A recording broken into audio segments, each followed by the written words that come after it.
these two hormones are at their lowest levels. What are they? And progesterone. Why are they at their lowest level? What's degenerating? Corpus luteum is degenerating. Okay, corpus luteum is degenerating. Why does the corpus luteum degenerate? Specifically, what part is not present? There's no babies, no pregnancy. No placenta. No placenta means no HCG. Good. All right. So no HCG means corpus luteum degenerates, and that's the source of progesterone estrogen. Progesterone levels fall, and so the woman will shed the inner lining of her endometrium,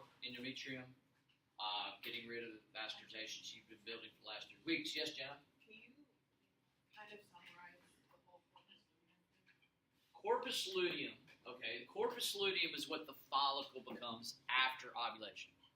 So basically, anything that's not released during ovulation, okay, which primarily is the secondary oocyte, and the zona pellucida, which we'll talk about today, the layers around it. Anything that's not released during ovulation, all the other cells in the follicle becomes a corpus luteum. Okay? So basically the follicle and corpus luteum are pretty essentially the same. It's just it's the follicle before ovulation, corpus luteum afterwards. Okay? Alright, okay. Now, next. Alright, so second phase is called what? Proliferative. That's like day 5 to 14-ish, something like that. Okay. So there's a positive feedback mechanism that takes place between hormones. What are they? Estrogen and LH and FSH. Okay. You start feeding off each other, building each other up. Why? What is it leading to? Okay, the endometrium initiates development, but when's it going to stop? What happens that causes that positive feedback mechanism to stop? Ovulation. So it's really developing. It's causing the follicle to mature, leading to ovulation. Of course, on day 14, you have ovulation, and then day 14, you have ovulation, and then what's after ovulation? Secretory phase. Now what hormone comes into play? Progesterone. Progesterone starts really, really going up, and it's causing what? Yeah, the full maturity and development of the endometrial lining, because it's getting ready to receive a fertilized egg. And I say that lightly because it actually doesn't receive a fertilized egg, but anyway, we'll get to that later. Okay? All right, so very, very good. Very, very good. Now, so most of the time, what happens? You're not pregnant, okay? So again, you're not pregnant, no fertilization, no placenta, no HCG, corpus luteum degenerates, progesterone, estrogen levels fall, you start your period. However, fertilization does take place, right? Okay. How many weeks between ovulation and the end of your menstrual cycle? How long? 2 weeks. 2 weeks. All right. In those 2 weeks, there will be some placenta cells that will form. Those placental cells will secrete HCG. HCG keeps the corpus luteum functioning. So it keeps those estrogen and progesterone levels at certain levels. And the corpus luteum will continue to function at least through the first trimester. Y'all know what a trimester is? What is it? How long is it? 3 months. In today's terms, they don't talk about months very much anymore. They talk more about weeks. I'm in my 3rd week. I'm in my 7th week. I'm in my 10th week, 15th week, whatever. Okay, let's talk about weeks. All right. Okay. Prenatal development. Okay, that's what we're going to get to today. All right. Now, there are 3 stages of development. Okay. There's the germinal period, all right? The germinal period is like 0 to 2 weeks. It starts with the zygote. Now, that 0 to 2 weeks, that is developmental age. We'll talk more about that in a few moments, okay? But just realize that's developmental age, not clinical age. We'll talk about the difference here in a moment. All right? In the germinal period, it's 0 to 2 weeks. Now, what is the woman thinking in her head at the end of that 2 weeks? Yeah, not yet. She's thinking, I'm about to start my period. During the germinal period, typically, unless a woman has like a feeling or something like that, but otherwise, she doesn't know she's pregnant. She has no clue. At the end of this 2 weeks, she's expecting to start her period. And when she's expecting to start her period, she's already done with the germinal period. All right, the unborn child is done with the germinal period. During the germinal period, we'll talk more about this later, this is when the zygote, which is a single cell, right? Can you imagine? Sean O was the size of a zygote at one point. Think about that. Big old tall kid. You were like that. All right. Anyway, we all were. I don't know. I think that's kind of fascinating. Anyway. He was a much bigger thing. Maybe. But during these 2 periods, the zygote is going to divide and divide and divide. And at the end of the germinal period, it's going to form 3 what we call germ layers. These germ layers are just cell layers that give rise to every single structure in your body. Everything that's part of you anatomically came from one of these 3 germ layers.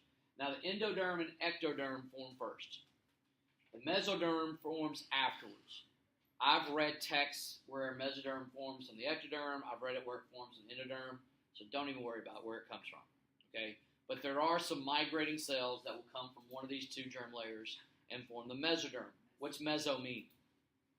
Middle. Very good, Jenna. Means middle. All right? We'll talk about some structures that come from those 3 germ layers that I will expect you to know. Okay? Then you get into the embryonic period. Embryonic period is 2 weeks to 8 weeks. All right? So the embryonic period is beginning, and the woman's still thinking, I'm going to start my period any day now. Okay? In the embryonic period, it's not a lot of growth as far as getting bigger, but there's a lot of growth as far as cell division. Does that make sense? So as cells continue to divide from a zygote, they're actually, the cells just get smaller and smaller and smaller. Okay, it's like taking a whole pizza, and then you kind of slice it into slices, right? Still the same size, but now you have 8 slices, right? So it's kind of what's going on. And the embryonic period, maybe a little bit of growth, but not a whole lot. Okay?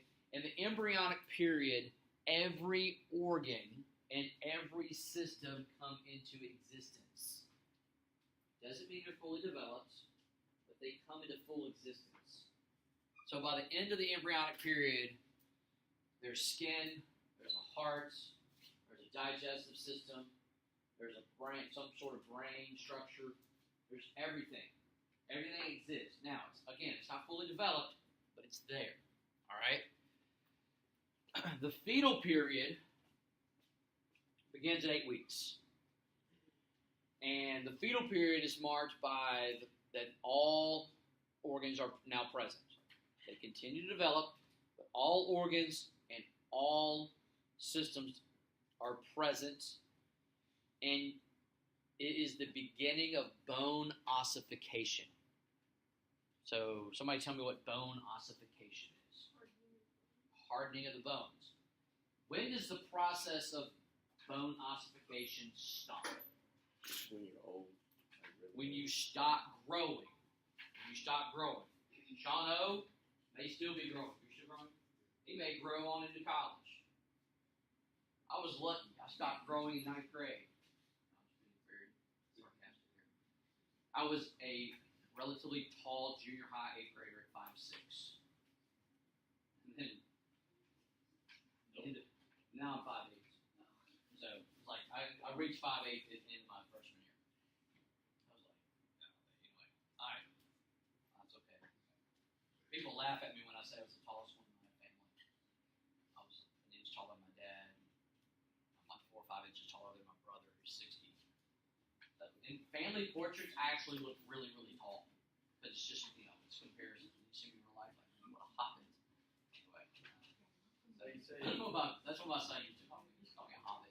Because Jeremy's like 6 foot. That's fine.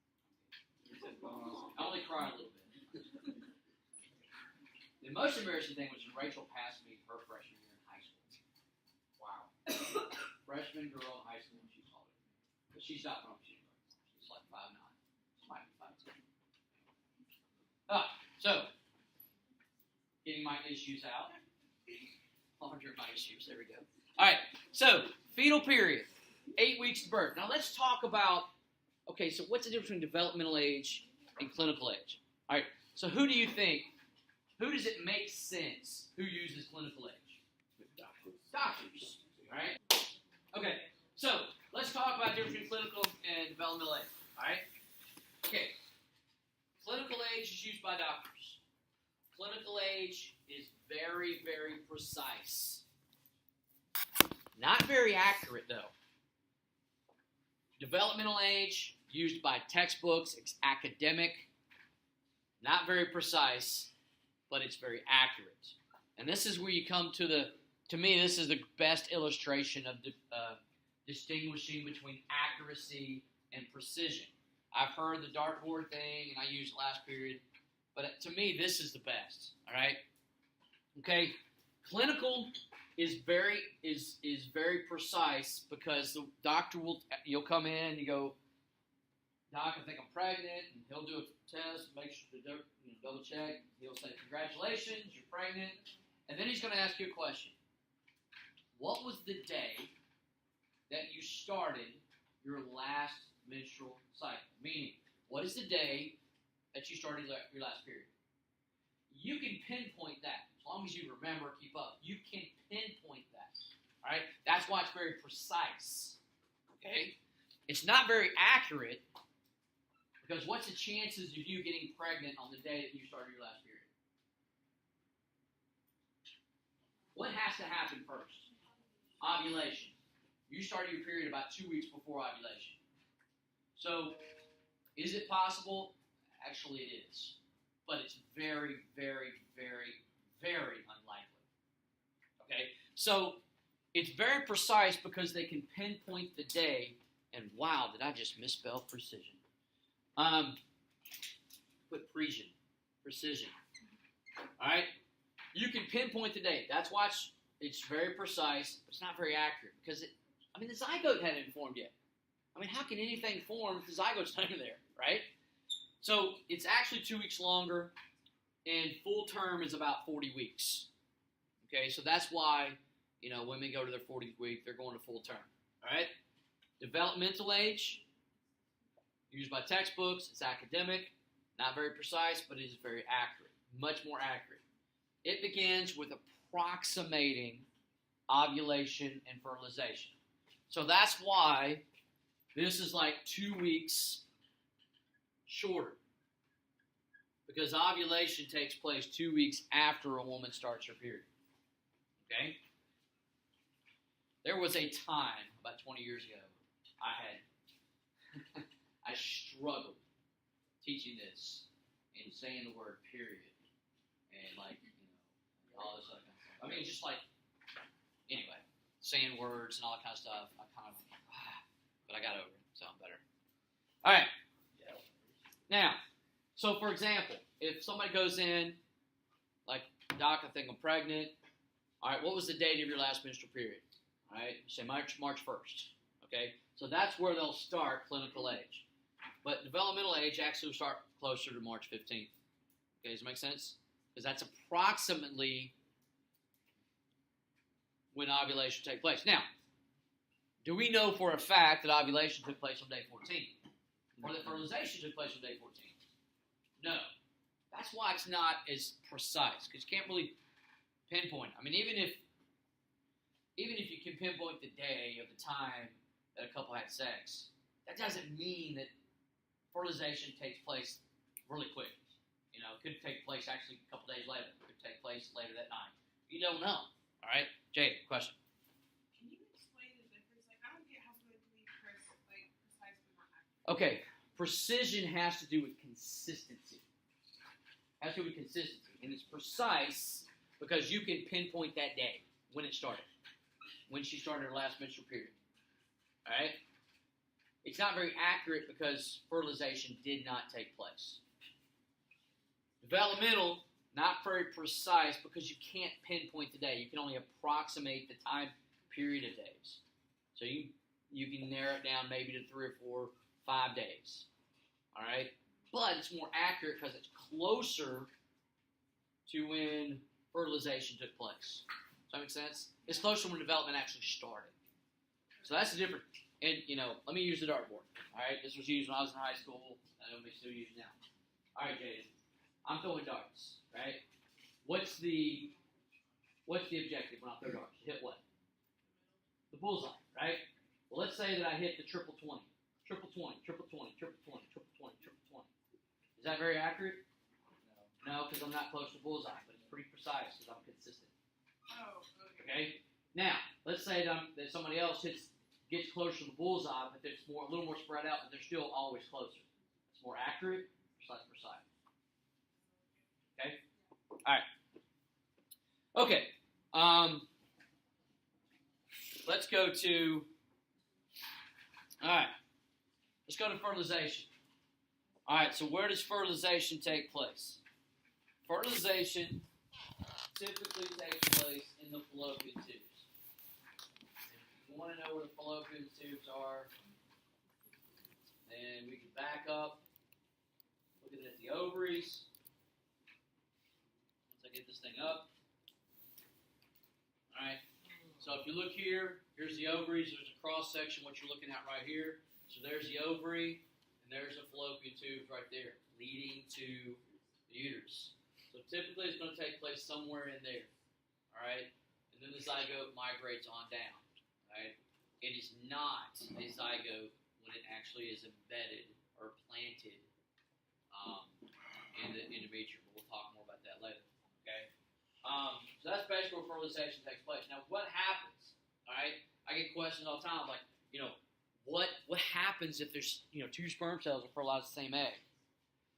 Nothing. It will not develop. It will end up being triploid instead of diploid. It will never make it beyond the germinal period. You'll never know you're pregnant. Okay, nothing will happen. But there are things to help prevent fertilization by more than one sperm cell. All right. So first, before you can even have contact, the sperm cell has to eat its way through the outer layer around the egg cell called the zona pellucida. The zona pellucida is meant to make it challenging for the sperm cell to get there. Why? Survival of the fittest. Okay? And somebody said that Jackson Williams said this earlier. So he said, so you mean that the sperm cells that caused me to be who I am was the strongest one? I said, yeah, probably. It was a combination of strength, speed, and stamina.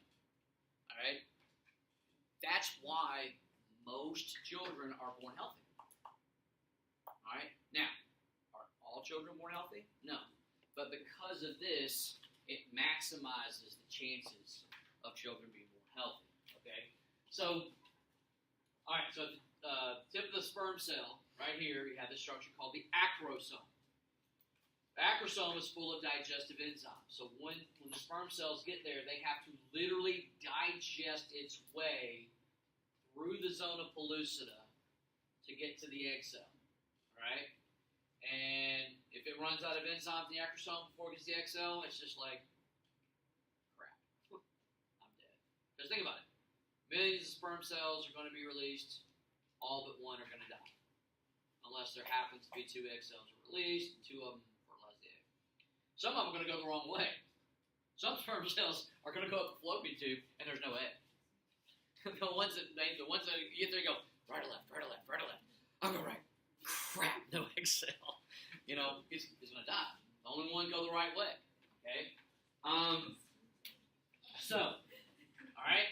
So, once contact is made, all right, now just like with hormones, sperm cells require a receptor to bind to. So there are receptors on the egg cell that the sperm cell binds to. Just like hormones bind to receptors to influence a target cell. Same thing. All right? Now, these receptors can receive any human sperm cell. All right, it's pretty specific. That's why you can't have cross-fertilization of interspecies, because it's just like it's not going to match up. All right, so the sperm cell matches up with the receptor, and there's two things that take place. One is fast block. Fast block. So when contact is made with the first sperm cell, all of a sudden, immediately, all the receptors, however many there are, how many thousands there are along the surface of the egg cell, all of them end up undergoing molecular changes. It's like, imagine 1,000 keys. Every key is exactly the same. 1,000 locks. Every lock's exactly the same. First key gets there, unlocks it, all of a sudden, all the other locks change. So the other keys get there and they can't get in. That make sense? All right? So there's molecular changes that take place in the receptors, and it's like changing the lock on a door. Doesn't work anymore. When that happens, the egg changes polarity. Now, what do I mean by that? Well, the sperm cell has a slight positive charge. The receptors on the egg cell have a negative charge. What do opposite charges do? They attract. So there is this attraction, this electromagnetic attraction that's drawing the sperm cells in. But when it undergoes a molecular changes, it changes from being negative to positive. What do like charges do? They repel. So all of a sudden, second, third, fourth, fifth sperm cell gets there, lock's been changed. And all of a sudden it changed positive and starts pushing them away. Okay? Alright, so that's what happens in fast block. Molecular changes that occur in the receptors, changes in polarity. Then you have slow block. What happens to rice and pasta when it becomes hydrated? It expands, right? So when that first sperm cell hits the receptor, you have fast block that takes place. The zona pellucida becomes hydrated. When it becomes hydrated, it expands. And when it expands, it also hardens. So now, any sperm cells that's caught in the zona pellucida, they'll die, and any other sperm cells cannot penetrate the zona pellucida any longer. Okay? So that's slow block and that's fast block. All right? Does that make sense? All right. Then finally, you have nuclear fusion. What do you think nuclear fusion is? Yeah. The nuclei of the sperm cell, the nuclei of the egg cell will then come together and fuse together. How many chromosomes is the egg cell carrying? 23. How many is the sperm cell carrying? 23. They come together. Now there's 23 pair again. Just like what's inside the nuclei of your cells. Okay, except your egg cells and sperm cells. Okay? They got nuclear fusion. This is all logical. Slow block and fast block is I know it's new to you, but it makes sense. Right? Okay.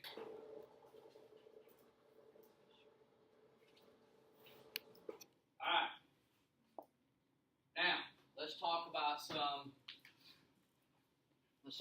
timelines here. Timelines. Alright.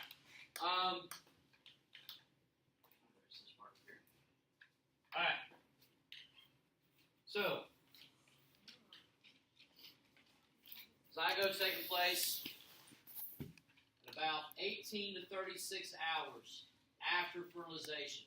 Alright, this is post-fertilization. Alright?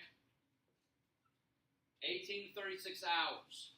First mitotic division. First mitotic division. The zygote is going to divide for the first time. 1 and 2 cells. And once it gets started, and it just keeps going. Alright?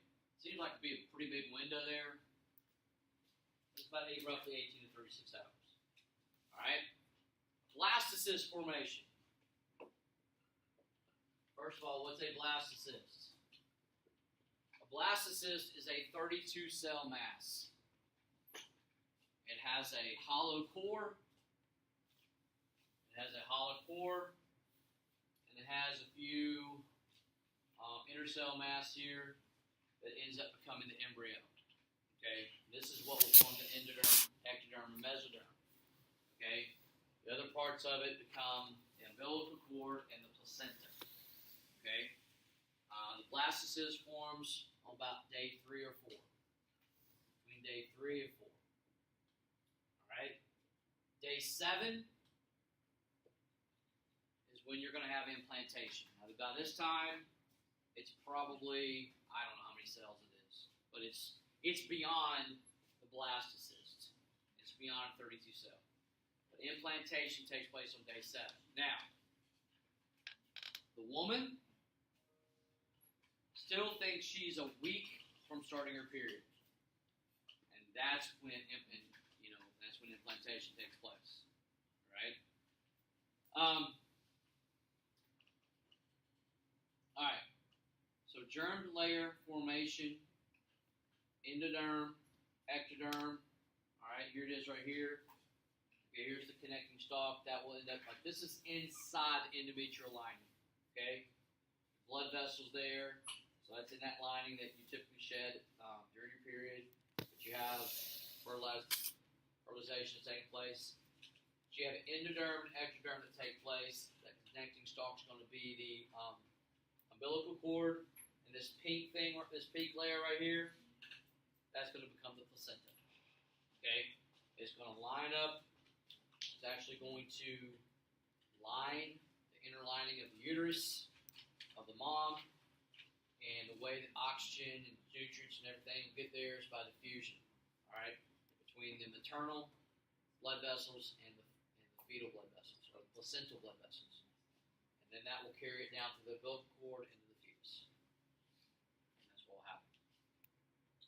We will cover, and here's what happens with the mesoderm. Mesoderm layer will then form, and then those 3 germ layers end up becoming the embryo. Okay? You have a little bit of a yolk sac that provides nutrients for the developing embryo, and that goes away pretty soon.